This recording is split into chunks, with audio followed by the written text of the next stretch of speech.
자, 센터까지 찍었고요. 센터 다음에 드릴을 뚫어야 되니까 얘를 복사를 합니다. 아니면 한 번 더 그러니까 얘를 복사를 해서 바꾸셔도 되고, 드릴 이렇게 얘를 복사를 하고 우리 윤곽공 할 때 정상할 때 그 값을 바꿨잖아요. 공구 바꾸고 그렇게 하셔도 되고, 드릴 사이클을 한번 누르고, 자 이걸 들어갔을 때 여기 보면 이전 작업점이라고 한번 누르면 전에 잡았던 게 한번 다시 들어와요.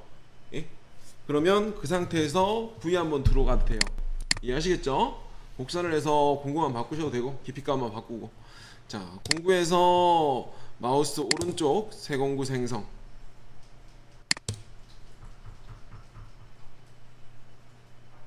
드릴 사이클, 도형의 종류 뭐 M8이면 6.8이니까 M8이 1.25니까 대충 한 뭐 7, 8 정도로 뚫겠죠. 6.9나 6.9 드릴 하고 그냥 무시하고 속성 마무리. 400에 400을 뚫던 350을 뚫던 400으로 뚫을게요. 400에 2500 정도만 갈게요. 2700 정도만 갈게요. 끝내기. 자, 절삭 파라메타에서 73을 사용을 할 거고요. 처음 팩을 Q값이죠. Q값은 보통 어떻게 넣으세요? 처음 하시는 분도 있을 테니까 보통 Q값은 날이 나오는 얼마 안 되는 깊이 한 2, 30mm까지는, 이게 공구 지름 대비 날이 표시가 되는 것까지는 73을 보통은 사용을 해요. 보통 뭐 공구 지름의 반 정도 들어가죠. 공구 지름의 반. 그죠? 6. 뭐 지금 7, 8이 되면 뭐 3.5까지 넣어도 되고. 네, 귀찮으면 그냥 뭐 이나. 보통 의미가 작은 파이들을 큰 파이일 때는 칩을 끊어주는 역할을 하는 거고, 말리지 말라고 끊어주는 역할을 하는 거고, 작은 파이일 때는 칩 배출이 안 돼서 부러져서 어쩔 수 없이 Q 값을 집어넣게 되죠. 근데 여러분들이 만약에 1파이나 0.5파이를 쓴다 라고 했을 때 뭐 0.5, 0.7을 쓴다 그럼 무조건 점프를 83으로 잡으셔야 되고, Q 값은 공구 지름의 반은 무조건 넣어주셔야 공구 안 bek혀요. 그죠? 칩 배출이 안 되기 때문에 처음 하시는 분들은 알겠지만 알아야 되니까, 나는 무조건 공구 지름의 반만큼 점프를 하고 작은 파이는 무조건 83을 들어간다 라는 개념으로 알고 가시면 돼요. 그죠? 자, 링크 파라메타 그대로 놓고 마이너스 23에 20mm니까 거기다 3mm 정도 더, 그러니까 테이퍼가 있으니까 밑에 보면 이게 편한 게 하단에 바로 나오죠. 한 1.4 정도, 지금 6, 7 파이는 1.5 정도 더 뚫어야 된다는 얘기잖아요. 만약에 20에다 근데 탭이 관통이잖아. 그럼 탭도 무슨 산이라고 그러죠? 앞에 보면 탭이 날이 뾰족하지가 않고 이만큼은 없죠. 왜냐면 이거 너무 바짝 갈아버리면 탭이 자꾸 씹혀요. 그죠? 네, 그래서 보통 한 8파이 정도 되면 2mm나 3mm 정도 산이 있을 거예요. 그죠? 더 내려가야 돼요. 20mm까지 낸다면 23mm까지 나와야 되는 거예요. 탭을 23까지 내야 되는 거잖아요. 예? 빵꾸를 내려면? 안 그러면 반대쪽에서 안 들어가겠죠. 그죠? 그러면 최대한 23까지 탭을 낸다고 치고, 그리고 밑에 하단에 1.5 더 내려가야 되니까 여유 있게, 그래 25mm 빵꾸 내자. 25mm 이렇게 하단을 보면 되네. 바로 직관적으로 보이니까 훨씬 편하네. 옛날에는 이 계산기 버튼을 누른 다음에 값을 넣어야 되는데 하단에 23, 24에 들어와서 요게 바깥에 있으니까 훨씬 편하네요. 예, 요게 확인 한번 하고 그러면 이렇게 뚫겠죠.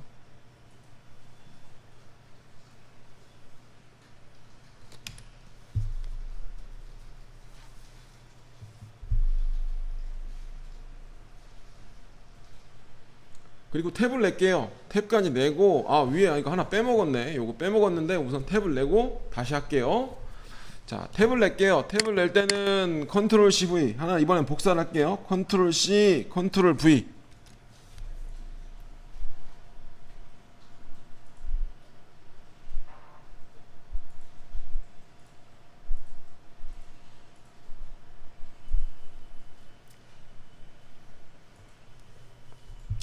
자, 여기서 파라메타에 갑니다.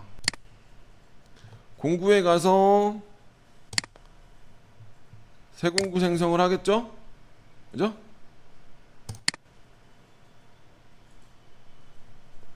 여기서 탭을 선택을 합니다. 탭. 자, 도형의 정의에 가요. 그 다음에 8mm 탭이라고 M8에 1.25죠. 피치가 중요하다고 했어요. 회전수 곱하기 피치니까 정확한 피치를 공구를 선택을 하고요. 자, 그 다음에 속성의 마무리. 다른 건 공구를 홀더를 안 집어넣기 때문에 회전수만 들어가면 돼요. 400 정도 주겠다. 탭은 여러분들이 어떻게 넣어요? 끝내기 한번 놓고, 자, 절삭 파라메타에서 84, 그죠? 84를 냈는데, 이게 팩이 들어가면 어떻게 돼요? Q값이 들어가죠?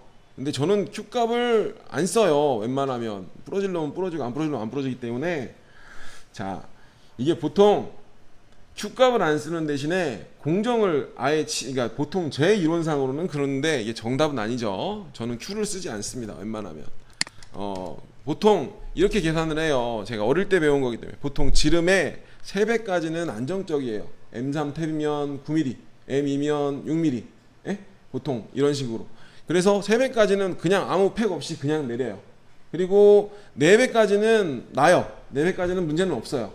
나긴 나는데 4배가 넘어가면 거의 부러져요. 예? 거의 부러져요. 한 번에 탭을 내면.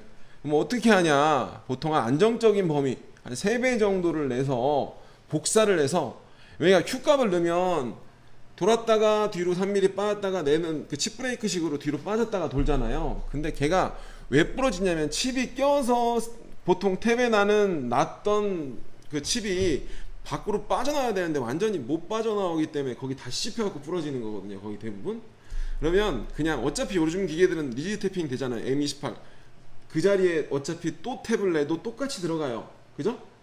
완전히 빼주세요. 그냥 만약에 얘 같은 경우에는 어차피 한 번에 내도 되는 사이즈예요. 플러스 2mm 예? 이렇게 2mm 한 22mm 23mm까지 낸다 라고 하고 탭을 한 번에 내겠죠.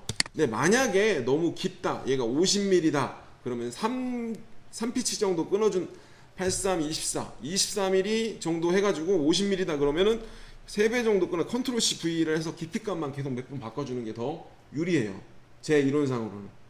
칩이 완전히 들어 올라와서 절삭률을 맞고 절로 가고 다시 들어가는 게 유리하지, 계속 매달려 있는데 얘를 하다가 괜히 박히는 것보다는 Q를 주는 것보다 들어갈 수 있는 3배씩 끊어주시는 게 좋아요. 어차피 똑같이 들어가도 똑같이 말리니까.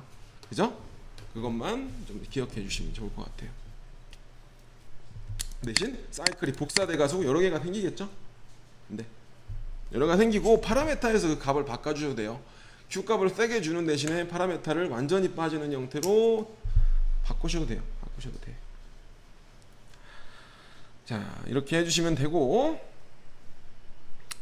그리고 우리가 이제 유도릴 같은 경우도 81로 뚫으면 좋은데 81일 때는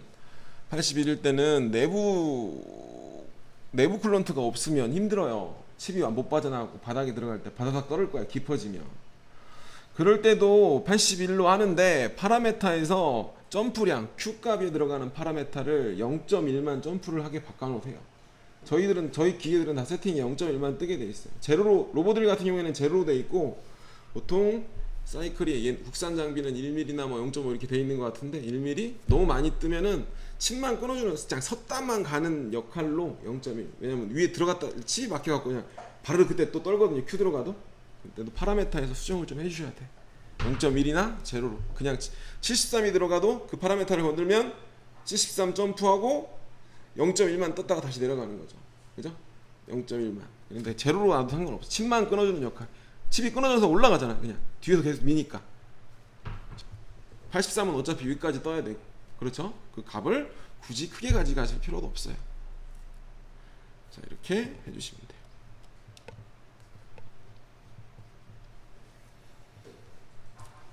파라메타는 이따 알려드릴게요.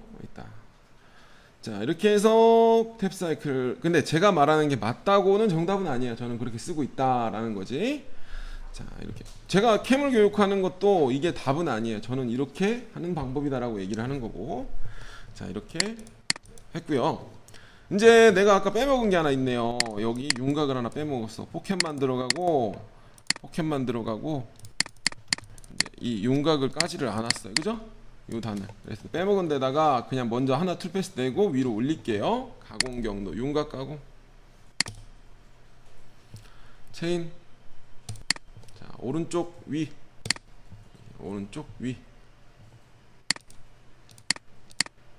자, 이게 36파이, 42파이, 4mm. 자, 확인. 자, 공구 10파이 엔드밀 선택을 할게요. 10파이 황상용 엔드밀. 절삭 파라메타 플러스 바닥은 남겨야죠. 얘는 플러스 0.1. 어차피 측면만 닿는 거기 때문에 한 번에 내려갈 겁니다. 깊이 가공 빼고. 자, 링크에서 법선이나 접선이 아니라 법선으로 가던가 아니면 원으로 들어가야겠죠. 그래서 원으로 든다 그러면 여기서 여기까지 거리를 한번 볼까요? 거리 측정 3mm 정도 되니까 3보다 큰 원을 넣으면 되는 거예요. 5mm, 5파이 정도 넣을게요. 반경이 5 하고 링크에서 마이너스 얼마? 8mm 한 번에 그렇게 되는 거죠. 이렇게 원을 그리고 들어가는 거죠. 확인 한번 눌러줄게요. 그러면 이렇게 원을 그리고 뒤로 빠져나오겠죠. 자, 그 대신에 포켓 뒤에 가야겠죠. 내가 공정을 중간에 잘못 넣었다 그러면 얘를 7번을 끌고 가서 포켓에 넣고 손을 띄고 뒤로 놓으면 돼요. 그죠? 얘가 밑에 있었잖아요. 잡고 끌고 내가 원하는 위치에 놓고 뒤로 갈 거냐 앞으로 갈 거냐 뒤로 갈 거다 뭐 이런 식으로 복사도 되고 그죠? 끌고 뒤로 하고 손 띄고 뒤로 뭐 이런 식으로 해주시면 돼요. 복사를 할 거면 복사 이렇게 해서 공정을 해주시면 돼요.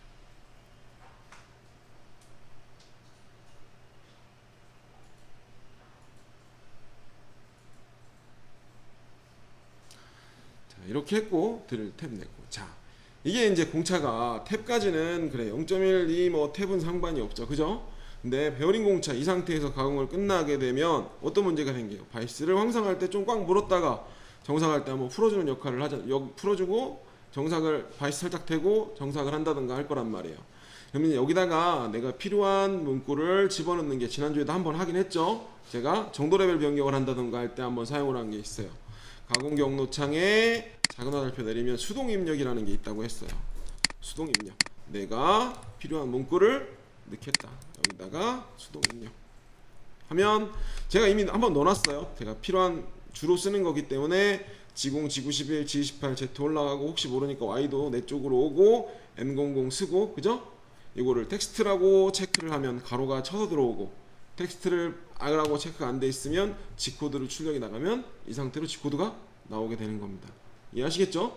내가 필요한 수기 문장을 집어넣는다고 하시면 돼요. 내가 특별한 코드가 있어서 코드를 넣고 싶어도 넣어도 되고 그죠? 확인.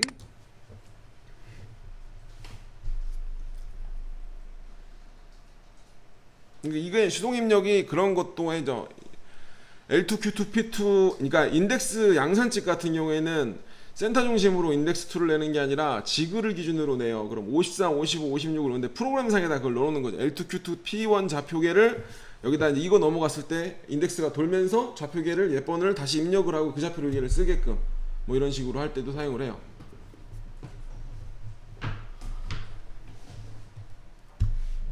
자, 이런 식으로 하게 됩니다. 수동 입력. 자, 그리고 정삭을 해야겠죠. 그러면 이제 이게 출력이 나가면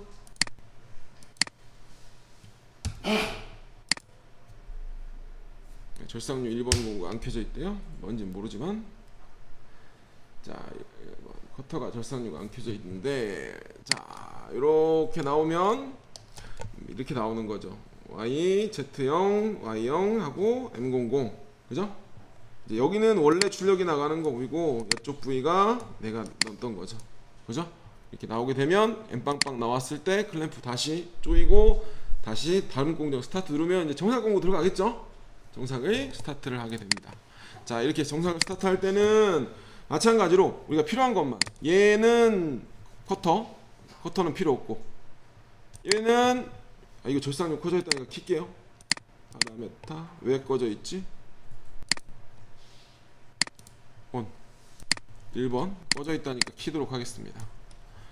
저 문구는 제가 뭐 좋아 보이는 문구 다른 데서 옛날에 만들어서 넣어놓은 거니까 뭐 방향을 체인 방향이 잘못됐다든가 절삭류가 꺼져 있다든가 뭐 이런 거 나올 때 문구가 뜨게 해놨어요. 실수를 하지 말라고 해놨기 때문에. 자, 이런 거는 됐습니다. 그러니까 못다이 같은 것도 체인이 잘못 잡혀 있으면 출력 나갈 때 이거 뭐 방향이 잘못됐다고 뜰 거예요. 이렇게 됐고요. 자, 이 상태에서 정삭을 2번과 4번은 쓸 건데 요건 없는 거죠. 요거는 있고 요거는 안에는 내야 되고, 그래서 2번 4번을 컨트롤 C 컨트롤 V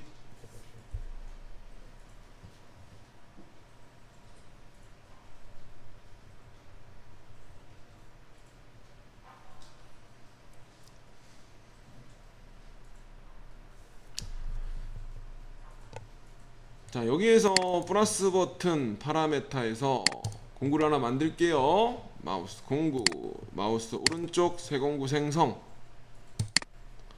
평엔드밀, 도형의 정의, 시파이엔드밀. 자, 속성 마무리. 자, 다시 J 하고 뭐라고 하죠? J 하고 F나 뭐 1500에 뭐 1800이나 1500에 2000에 뭐 8000을 놓는다. 정삭이니까 끝내기. 예, 18짜리가 동일한 게 있죠. 상관없습니다. 자, 여기서 절삭 파라메타를 갑니다. 자, 외곽이죠. 제로. 한 바퀴 안 된다 그랬죠. 두 바퀴 돌아야 된다 그랬죠. 보통 진입 깊이는 빼고 측면으로, 그죠? 측면으로 한 번, 두 번, 황삭 한 번에 정삭 한 번, 100분의 1 남겨놓고 두 바퀴 돌아주시면 돼요. 하나, 둘, 이렇게 두 바퀴를 돌았습니다.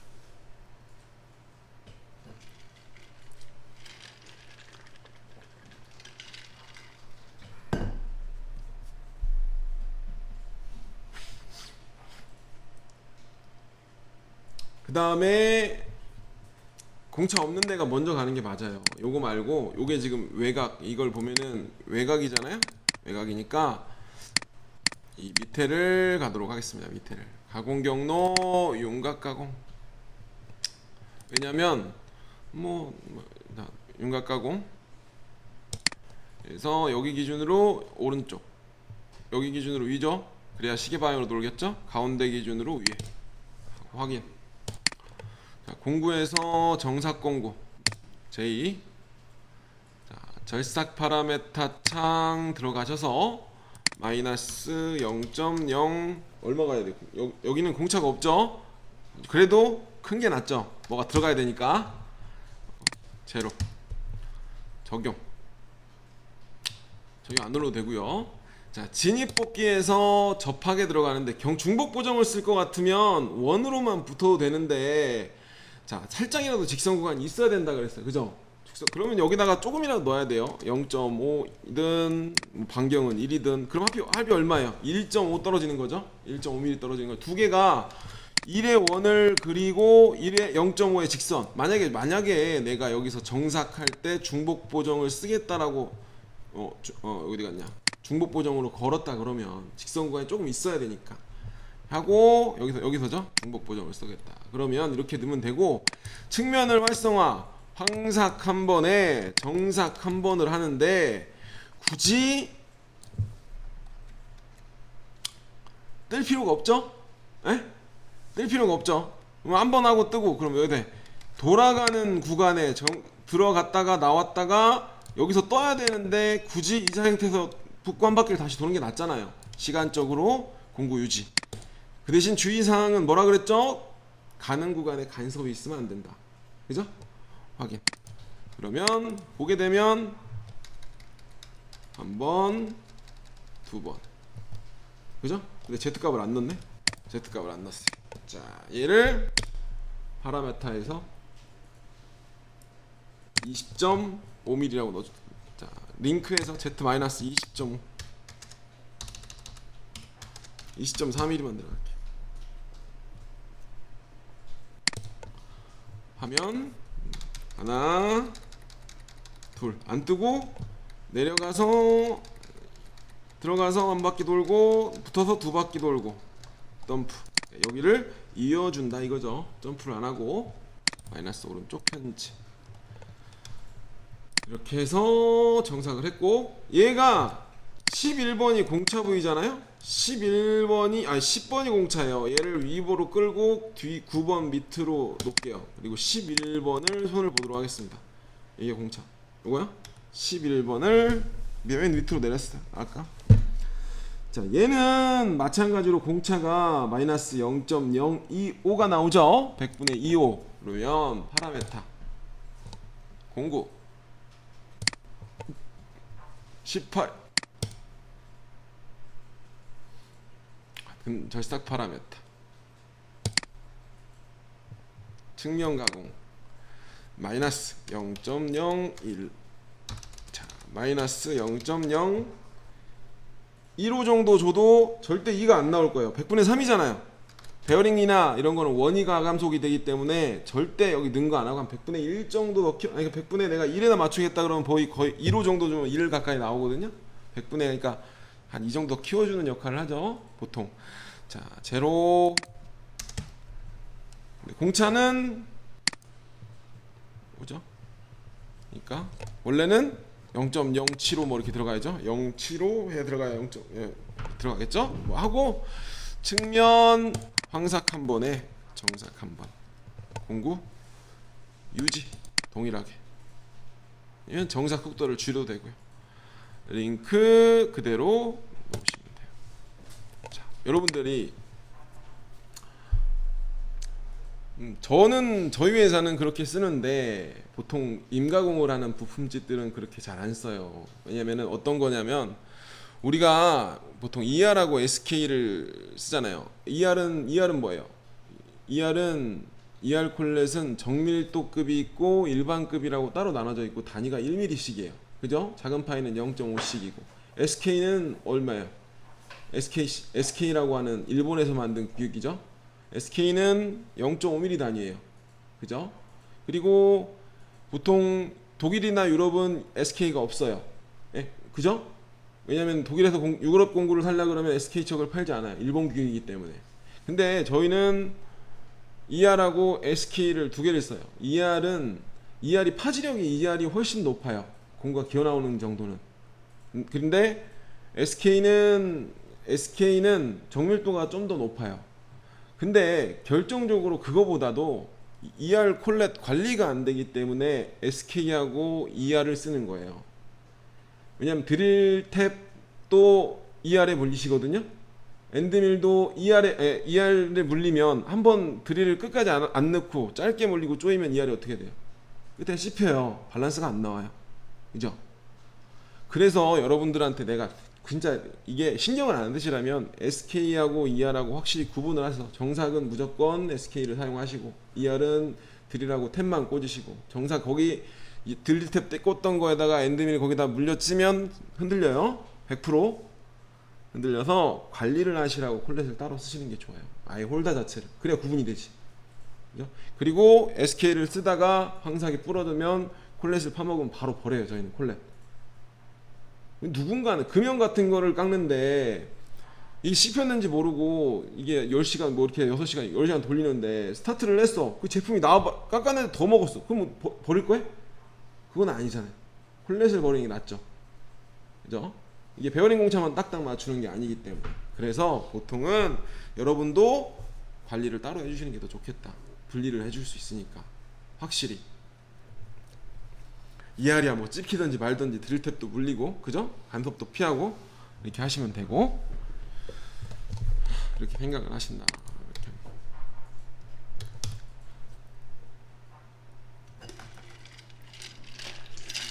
콜렛을 정밀급하고 관리해도 되는데 잘 구분이 잘 안 가요. 예? 그 관리가 잘 안 되고, 이하를 쓰면. 자, 이런 식으로 했고요. 이제 여기다가 면치를 넣도록 하겠습니다.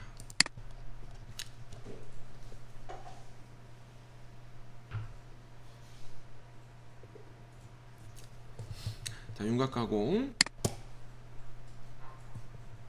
자, 여기를 이렇게 돌려요. 이렇게. 자, 시계 방향으로 가야겠죠. 그리고 얘는 시계 반대 방향으로 넘어가겠죠. 평면 시계 반대 방향.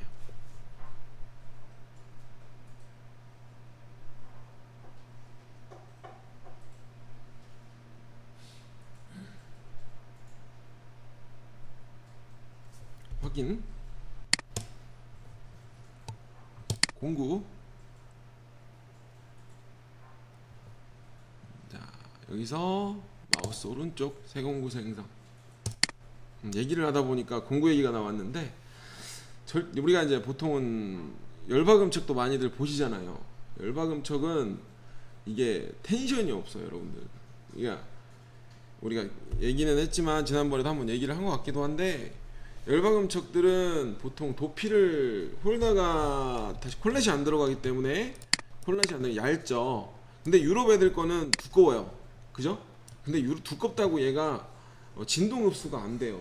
진동 흡수가 안 돼서 공구가 길게 빠지면, 만약에 하이스 뭐 이거를 공구를 뭐 3파이짜리를 한 30mm 뺐다, 그걸 열박음에다 물은 거하고 SK 콜렛척에 물은 거하고 제품의 차이가 떨면 조도가 틀려요.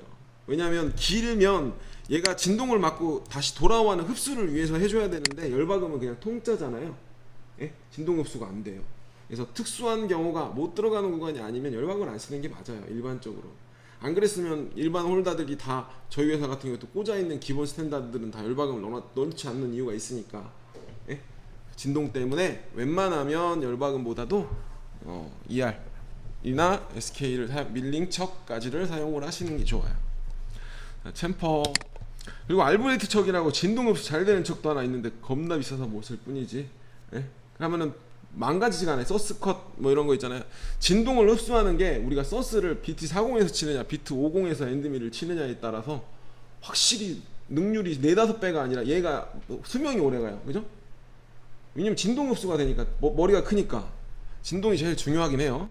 동해에서 보면 6 0.2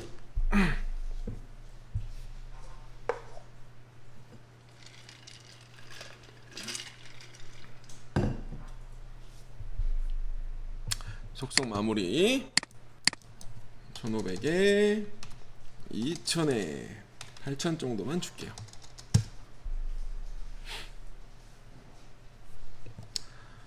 끝내기.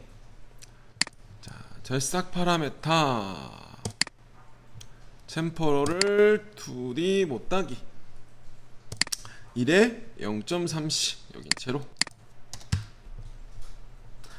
자, 진입복귀.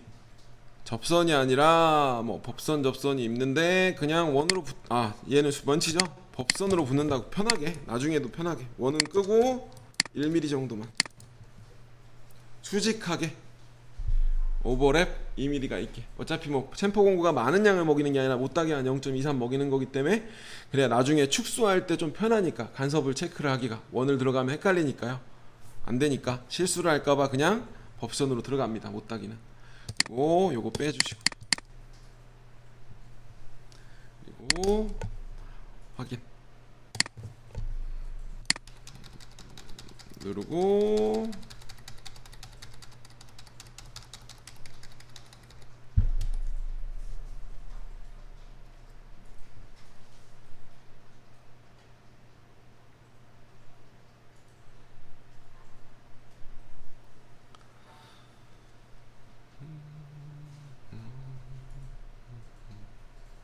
그리고 나서 이제 요거 안쪽에 요것만 못따기를 하면 되겠죠.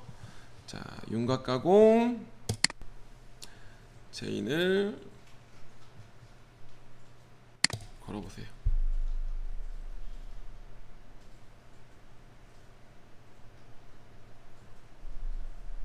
확인 한번 눌러줄게.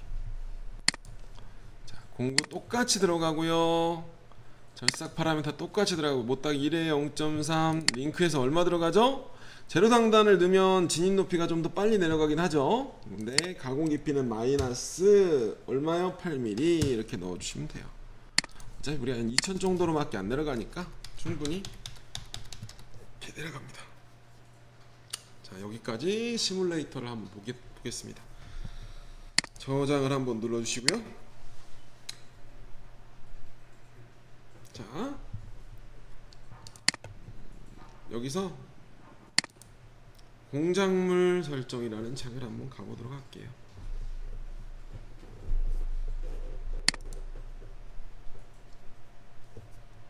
자, 여기서 요거 공작물 설정 창을 넘어가도록 하겠습니다. 자, 여기서 이제 이 점은 많이 했죠. 이 사각도 마찬가지고 사각이나 원통, 원의 중심을 찍고 Z 지름을 넣으면 돼요. 자, 근데 뭐 보통 이 두 점은 대각 모서리로 찍는 거고, 요거를 이 바운딩 박스도 마찬가지고 이 커브의 도형, 자, 사각형을 잡을 거면 이것만 누르면, 자, 누르고 드로잉을 다 하게 되면 이제 제일 큰 사이즈로 X와 이제 원점 X0, 그러니까 지금 여기 스타트가 여기죠. X-37.5를 기준으로, 그러니까 원점을 기준으로 여기를 기준으로 이제 사각형을 그리겠다는 이 밑에 들어가는 거, 사이즈는 밑에 들어가는 거예요. 지금 얘는 기준 도형의 시작이에요. 시작 위치, 전체적인 사각형의 시작 위치, 그죠? 들어가고 Z는 25T짜리고, 그죠? 여기다가 이제 이미 했으니까 여기다 이 면을 솔직히 말해서 75가 아니다, 나는 이 외곽 재료를 그리지 않았다 라고 하면 이 상태에서 면을 당기고 여기만 늘리셔도 돼요. 이해하시죠? 이 일을 하죠. 10mm를 늘려도 되고, 그죠? 엔터 치면 여기 사이즈가 늘어나죠? 여기를 그러면 한쪽으로만 늘어나잖아. 아까 여기다 사이즈를 넣었을 땐 전체적으로 늘어나는 거고, 그죠? 저 다시 이거 필요 없으니까, 왜냐면 삭제를 해야죠. 다시 마우스 오른쪽 전체 제거. 자, 옛날 2023하고 24하고 특징 중에 하나가 공작물 설정이 하나만 됐어요. 그리고 이제 시뮬레이터를 할 때마다 여러 가지 옵션을 집어넣어서 소리들을 잡던가 그랬는데, 여기서는 24에서는 공작물 모델이 여러 개가 들어가요. 여러 개가. 그래서 현재 내가 쓰고는 이걸 사용하겠다라고 입력을 하면 돼요. 자, 여기서 박스로 다시 한번 잡고, 어차피 이걸로 해볼 거니까 하고, 중심부터 위로 1mm 올라오고, 두께가 25T짜리 재료야. 나 이미 재료를 그려놨으니까. 그러니까 여기다가 그냥 생으로 넣으면 80이 양쪽 폭이 늘어나는 거고요, 그죠? 80을 넣으면 70, 뭐 이렇게 다시 넣고.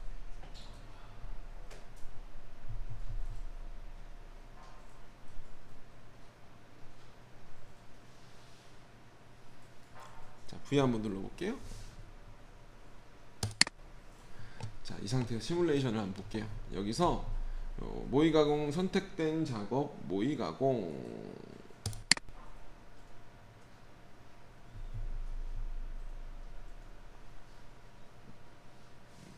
누르고 뭘 해야 되냐.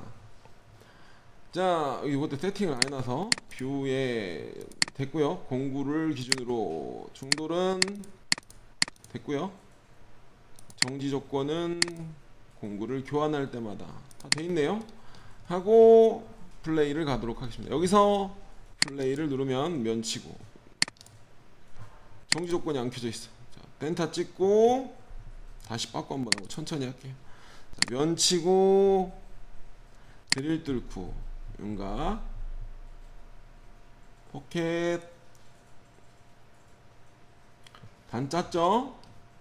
윤곽 센터 드릴,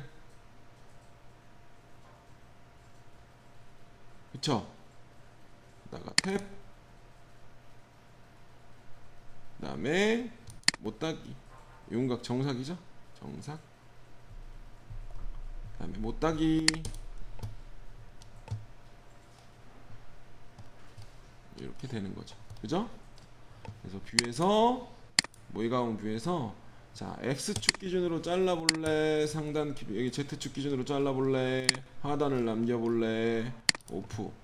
이쪽 기준으로 왼쪽을 잘라볼래 하고 이렇게 돌려볼 수도 있고, 오른쪽을 클릭을 해서 잘라볼래 하고 다시 오프, 뭐 이런 식으로 할 수가 있죠. 그리고 마찬가지로 이게 끝나면 가공 경로를 한 거를 STL로 내보낼 수가 있어요.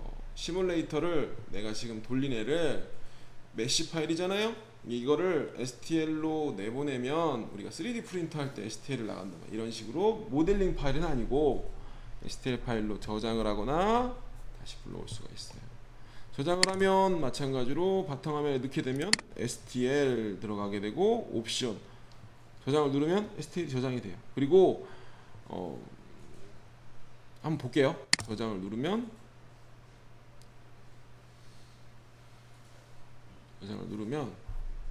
근데 메시 파일을 지금 막 곱게 해놔가지고 조금 오래 걸릴지도 모르는데,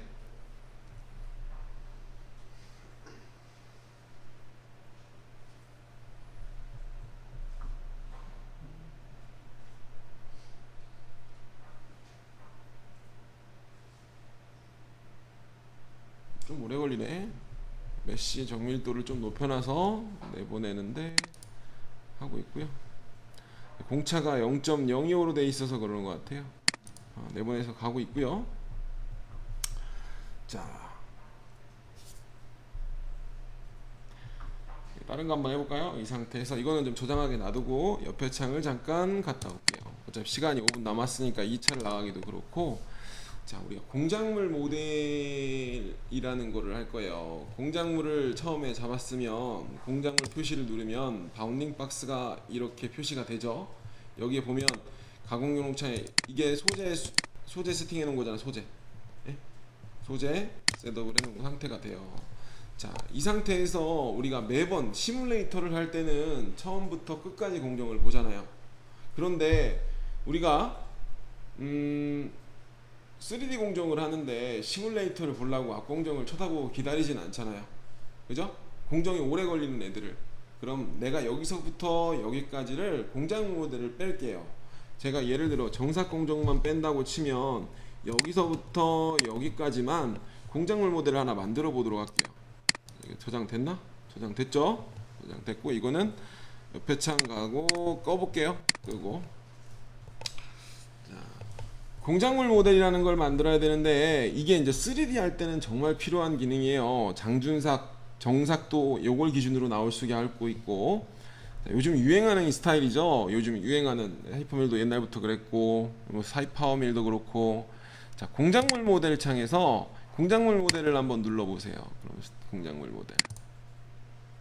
자, 그러면 자, 여기서 내가 바운딩 박스를 소재를 다시 한번 대각 모서리로 잡고 입력을 이건 옛날에 있던 창하고 똑같죠. 2023 다시 잡아도 되고, 내가 공작물 설정 창에서 한번 잡았으면 공작물 설정을 한번 누르면 재료가 들어와요. 예. 예. 이게 들어와요. 그죠? 공작물 설정 창에 이렇게 들어와요. 아니면 대각 모서리로나 바운딩 박스로 똑같이 여기서 여기까지 하고 위로 1mm, 재료 25 이렇게 넣으셔도 되고, 그죠? 원래 하던 바운딩 박스를 들어가도 되고요. 똑같은 게 나오죠? 예? 바운딩 박스를 들어가서 보이는 전체 하고 T만 이렇게 하면 불편하네요. 여기 Z 올리는 게 원점 올리는 게 저기서 올려야 되니까 25로 놓고 나간 다음에 원점을 또 올려야 되네요. 그죠? 이렇게 올려야 돼요. 근데 그냥 원래 여기서 설정을 했다면 공작물 설정 창을 누르면 돼요. 그죠? 이 상태에서 자, 원본이 이제 1번 공작물이 들어온 거예요. 공작물이 들어왔고, 원본 작업이 여기서부터 탭까지만 공차가 0.025로 가공 경로에 대한 공차. 근데 여기서 이제 파일도 모델링이 있으면 파일을 비교를 하는 거예요. 어디는 가공이 됐고 어디가 가공이 안 됐고가 여기서 비교를 하는데 우리가 모델링이 없으니까 넘어갈 거예요. 확인을 한번 눌러주면 이렇게 나와요. 이게 시뮬레이터, 그죠? 이렇게 나와요.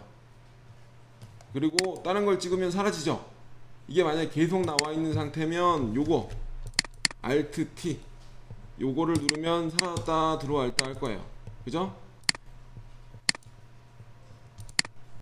자, 그럼 얘를 기준으로 나머지 공정을 한번 뽑아 볼게요.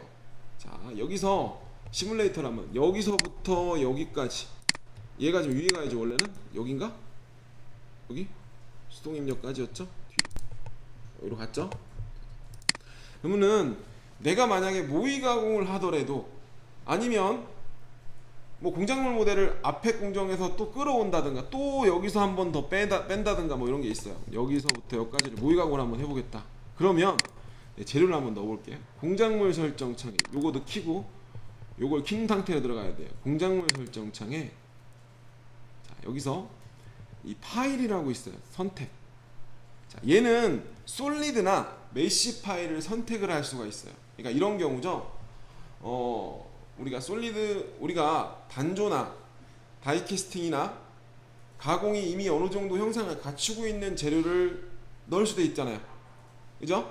이미 가공을 압출이나 그걸 기준으로 어떻게 깎였는지 어떻게 충돌하는지 확인을 하실 때가 있을 거예요. 그 모델링을 띄워놓고, 자, 여기서 나는 선택창을 놓고 얘를 지금 이거는 이거 뺀 거잖아. 얘를 소재로 끌 거야. 메쉬 파일이라고 들어왔죠? 그러면 여기서 솔리드면 아마 솔리드 1이라고 나올 거예요. 메쉬니까 여기서 마우스 우측 현재 공작물로 설정을 할 거다. 예? V하고 나와요. 그러면 여기서부터 여기까지를 이거 없애야 되니까 Alt T를 누르고요. Alt T. 이거 Alt T. 아이고, 이거 넣으니까 또 저게 탈려 있네. 나가버리는구나. 레벨이. 잠깐만요. 이게 저걸 뽑으니까 레이어에 저장이 되네요. 이걸 활성화를 거기다 잡으니까 레이어에 저장이 되네요. 자, 여기서 여기까지를 시뮬레이터를 딱 누르면 공작물이 아까 그놈이 와 있는 거죠. 그죠? 모델링을, 그러니까 뭐 단조나 압출이나 다이캐스팅이나 모델링을 갖다 잡고 시작을 하는 거예요. 보는 거죠. 여러분들이 풀패스를 이렇게 해서 플레이를 들어가면 이런 식으로 그거 소재 기준으로 정삭이 되는 거네요. 근데 지금 단점이 하나 생겼네요. 아까 보니까 그걸 빼서 공작물로 잡고 나니까 걔가 그 레벨의 메쉬 파일이 생성이 돼 버리네요. 그죠? 그건 옮겨줘야겠네. 이게 2023 때는 파일 설정 창에서 이게 다른 설정을 공작물 모델 기준이라고 체크만 하면은 따로 찾지 않아도 들어갔었는데, 24에서 방법이 바뀌어서 지금 그렇게 되는 것 같아요. 이렇게 하고 아까 우리가 여기까지 설명을 하고 마무리할게요. 아까 우리가 STL로 내보낸 거 있죠? 예? 내보낸 그 모의 가공까지 돌리고 내보낸 파일에 대한 설정은 공작물 설정창에서 여기서 파일이라고 하는 걸로 불러드리는 거예요. 파일에 아까 내보낸 파일을 바탕화면에 가면 있죠? 찍고 열기를 하면 걔가 소재가 돼서 들어와요. 이해하시겠죠? 자, 여기까지 하고 쉬었다가